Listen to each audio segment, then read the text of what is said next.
So right now we have this beautiful M5 F90 that was crashed in the front. There's some serious damage with the subframe, with the frame itself. The bonnet is gone. Luckily the engine wasn't touched. We have this wing, the windshield. We also have all the airbags deployed.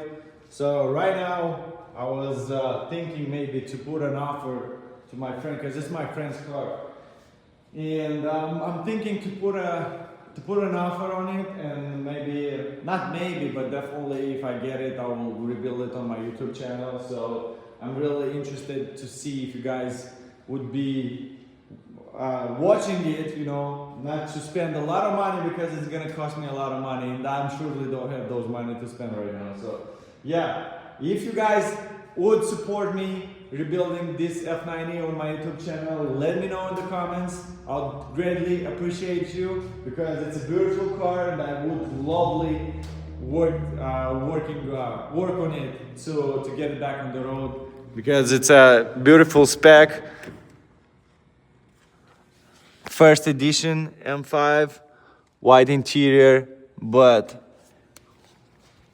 it didn't have much luck and it got crashed. Just the front, I mean, there's some frame damage, and would have to put a lot of work in it, but I think everything is repairable. So as of right now, let me know in the comments and I'll make a decision.